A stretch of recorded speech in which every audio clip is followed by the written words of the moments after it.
Trump wants you to have $2,000 checks.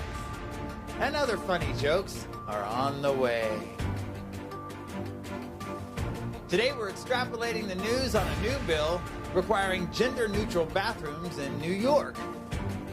The reality behind the Nashville bombing event. Why money for other countries is not on the COVID relief bill. My secret garden. And a heartwarming story about a 7-year-old lifesaver. All today on The Sesh. Hey y'all, I'm Damien Dane. This is The Sesh. And bitch, it's almost over. 2020 is almost history, and if you are getting this message, you are a resilient survivor and the epitome of a true badass. And you deserve so much happiness and so many blessings. And knowing this year is almost over feels good because we've assigned all the hell we've been going through to the year 2020. And while 2021 is going to be better, it's really important to recognize why this year has been a blizzard of sorrow for many. It's not just 2020. It's a group of people who must remain accountable. And I believe they will. But I have an idea. I got it from a really good friend. She's a good fellow. What if we start the process of moving on? What if we give ourselves the permission to let go of that abusive lover that was 2020 and the outgoing administration and embrace what has every possibility to be a turning point? Let's give ourselves permission to lead with love. That's what I'm going to do. That's my goal. It has been so fucking exhausting trying to compartmentalize the negativity we're required to endure if we are to pay attention and to stay informed at all. But the curtain is lowering on this nightmare. We're allowed to dream again without fear. We're allowed to hope again without boundaries. So I'm going to take apart the headlines for you and make sense of them in a short amount of time, which is what this show is about. But we are going to lead with love. As I've said, no one's going to change the world by being a dick. But you can change the world by changing people's minds, and that's exactly what New York Governor Andrew Cuomo is trying to do with a new bill that he signed into law on December 23rd. This new law requires all single-occupant public restrooms to bear the signage gender neutral or the equivalent. Listen to why this is great. It applies to school districts, charter schools, state and community colleges, restaurants, bars, mercantile establishments, which means strip malls and multi-owner shopping centers, any place with a rainbow, that kind of place. Factories, and all state-owned or operated buildings. The law goes into effect 90 days after Governor Cuomo signed it, meaning New York State will take a step towards deleting discrimination of trans people, including non-binary trans people, on March 23rd, 2021. Vermont, Illinois, and California have these laws as well regarding the American workplace. OSHA has recommended since April 23rd, 2018 that all single occupancy units be designated gender neutral, meaning that in the workplace, OSHA recommends that if there's just one toilet, there's a gender neutral sign on it. There are a total of 19 states that have taken steps toward this type of legislation. This is a great stride, it really is. Taking a leak is so political that the great state of Texas has introduced a bill in 2015 that wanted people 14 years or older to get a Class A misdemeanor, pay a $4,000 fine, and spend a year in jail for peeing. Making more and more bathrooms gender neutral is more important than you may think. It's definitely important so that trans people can go to the restroom comfortably, but it's even bigger than that. What if you're pregnant and you really got to go, but Melissa's putting on her makeup in the only ladies' room in the gas station? What do? 2 gender-neutral bathrooms can make it easy for those of us who just have tiny bladders. And why in the blue fuck is going to the bathroom something that you have to pass legislation to be able to do?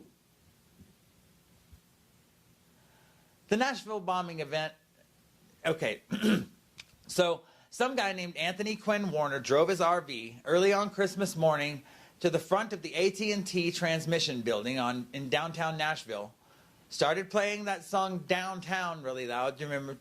Downtown, da, da, da. They had it on Girl Interrupted. Playing it really loud with a lady Vocaloid warning, alerting residents in the area to, and I'm quoting, evacuate now.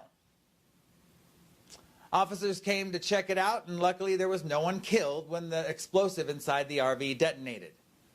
It was a suicide, but I'm really interested, as many are, at why. Why the AT&T building? Did they increase his monthly rate or something? But I mean, because he didn't want to kill people, right? If you want to kill people, you don't warn them to get the hell out. You try to attract people. Part of me thinks he wanted the police to be harmed, but again, why? Why would he want to warn them to leave? Send me your theories and we'll air them. It's all speculation at this point, so no holds barred. One thing we do know is that the box truck they found yesterday was just a copycat. 33-year-old James Turgeon was detained yesterday for the event, which held up traffic for hours. I think there's more to it. Several people do. It doesn't make sense for it to only be a suicide with all that showboating. I'll keep an eye on it for you. So also, let me clear up that I just now saw, and I'm recording in the afternoon here, that the House voted to pass the legislation to get $2,000 checks. That's the House. That's not the Senate yet. Of course, the House is Democrat-controlled. It's going to pass there. It probably isn't going to pass in the Senate. I'm really sorry to say that. And let me clear up any lasting confusion, even. Confusion on the 3 bills people are talking about right now. The omnibus spending bill. Okay, the omnibus spending bill is money that we give foreign allies. It's diplomatic. It doesn't detract from the COVID relief bill at all. The COVID relief bill is different from the omnibus spending bill. The COVID relief bill does not supply any foreign country with money at all. The COVID relief bill is your money. The defense spending bill is completely different from all of those. The defense spending bill is money that is a scheduled pay raise for our troops, like my little brother Jonathan. Jonathan's a Marine. He's proudly served as an air traffic control navigational aid technician. He's traveled to California and Philadelphia and has performed countless ops in his 2.5 years experience. The real tea is that Donald Trump wants to hold up paying our troops because companies like Twitter flag his posts. I'm 100% serious. Hey, it looks like Trump is actually going to be overridden. Yeah, they're just saying that Trump's going to be overridden and that the veto on the defense spending bill, that he's not going to be able to veto it. So Jonathan gets his damn money and Trump doesn't get his fucking way. Is it bad to curse on a cast like this? You tell me. Pay raise to our troops. Tell me again how this guy loves our military. Well, there is love in New Tazewell, Tennessee. I got her, Dad. That's what little 7-year-old Eli Davidson said to his father, Chris, as he rescued his little sister, Erin, from their home, which was engulfed in flames on December 8th of this year. Eli's dad wasn't able to get in, so okay, he lifts little Eli up, scared shitless, no doubt. Eli enters the burning home, retrieves his 22-month-old sister, and makes it out safely. And yes, this is a story about a heroic little boy, but I can't get the image of his dad out of my head, okay? Holding up his 7-year-old baby up to go into the smoky fire, right? Doesn't some kind of instinct kick in? Was she a stepchild? Why did the dad just toss a 7-year-old into the window of a burning house? I guess we know he's not smarter or braver than a 3rd grader. Good job, Eli. Good job. I'm just kidding. This guy might have had missing limbs, or maybe he's obese, or... What was Mom doing? I'm trying to go over it all in my head, and only a few circumstances end with, let's put the boy in the window and put him in the fire. I guess you don't have to wonder whose dad's favorite is. Lastly, we're going to be doing a lot of reporting on gardening this spring and summer. Grow food, not lawns. It's on my mind lately, and since I'm going to be getting my garden started in a few weeks, you all should just take the ride with me.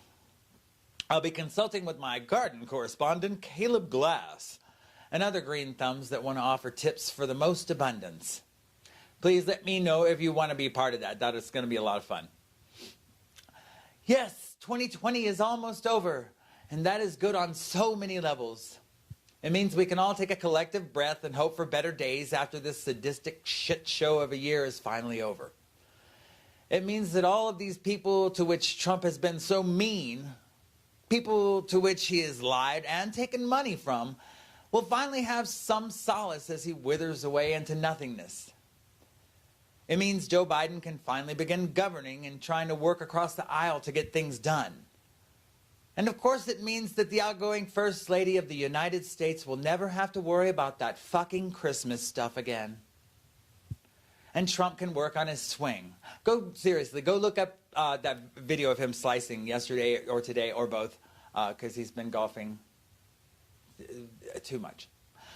Look at him slicing away and just getting pissed off at it. It's so just quintessential, everything that he is.